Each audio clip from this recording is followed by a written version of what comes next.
right, dear listeners, like I said, we're going to have the conclusion of the debate today from a powerful man of God who is in our midst, Dr. Duplessis Megap. He's going to say what he thinks about the topic of today. Can a man and a woman with different religious beliefs live happily without any problem? Chers auditeurs, nous allons prendre la conclusion du Dr. Duplessis Megap ce matin sur le sujet de débat. Est-ce qu'un homme et une femme qui vivent ensemble avec des croyances religieuses différentes peuvent-ils avoir la paix et la joie dans leur foyer? Alors bonjour Dr. Duplessis Megap.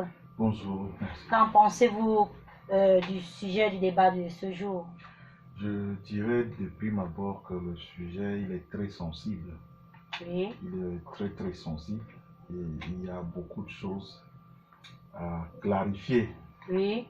Avant peut-être de pouvoir se lancer. Oui. Déjà, la Bible nous enseigne qu'il y a un seul Dieu. Oui. Il y a une seule foi, Oui.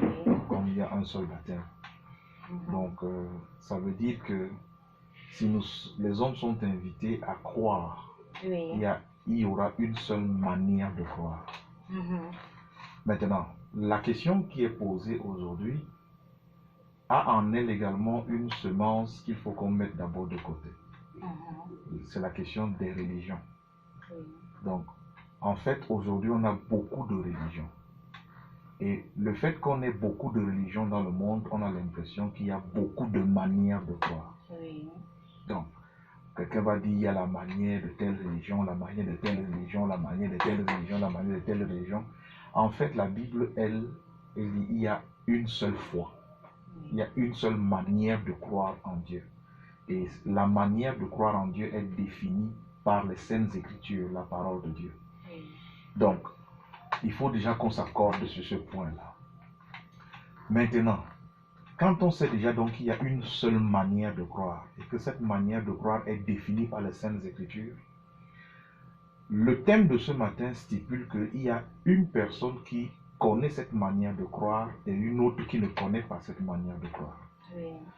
Et on se pose donc maintenant la question de savoir est-ce que ces deux peuvent vivre ensemble. À cette question, la Bible elle-même, elle répond. La Bible dit, celui qui croit en Dieu, à la manière de Dieu, avec les principes qui sont bibliquement enseignés, appartient à la lumière. Et celui qui ne croit pas appartient aux ténèbres. Et la Bible dit, la lumière et les ténèbres ne peuvent cohabiter. Ça, c'est très clair.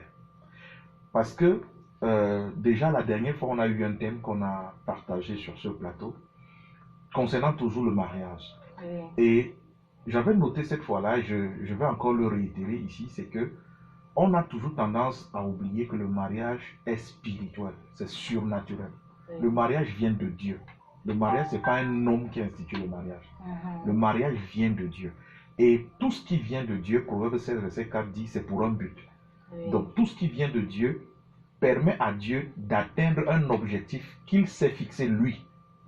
Donc la jouissance du mariage, ce n'est pas une histoire humaine qu'on va jouir du mariage. Donc c'est donc la raison pour laquelle, même s'il faut donc que je m'engage dans le mariage, je vais le faire selon les principes de Dieu.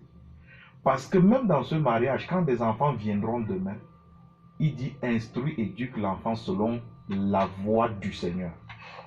Si à la base, on n'a pas déjà la même voie, on n'a pas les mêmes convictions, on ne voit pas de la même manière, si moi qui crois en Dieu, je suis à la maison, ok, je peux faire. Mais quand je ne suis pas à la maison, que fait l'autre, l'autre conjoint? Qu'est-ce qu'elle enseigne à l'enfant ou qu'est-ce qu'il enseigne à l'enfant? Mais le Seigneur qui a donc institué le mariage, le Seigneur qui nous a créés, lui, il dit que tout doit se passer dans le Seigneur. Il ne faut pas qu'il y ait un qui ne soit pas du Seigneur et l'autre qui est du Seigneur. Ça va créer des problèmes déjà dans le but pour lequel Dieu vous met ensemble. Parce que si on est toujours en train de regarder le mariage dans l'objectif de il faut que je me marie parce que je suis déjà grand, j'ai mes choses à faire, on peut prendre n'importe qui. Dans ce sens, on peut prendre vraiment n'importe qui. Dès que je m'entends avec tel, on peut cheminer.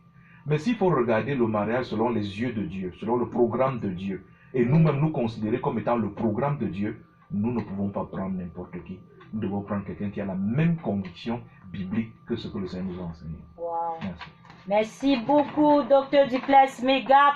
That was Dr. Duplessis Megap conclusion about the debate of the day. He feels that if both of them have the same belief of the Bible as God wants, as in the Bible, then it is possible. If that is not the case, then it is not possible. They cannot live happily. That was the conclusion from him. Dear listeners, we are going to continue with our show. Hope you did enjoy the debate and the conclusion.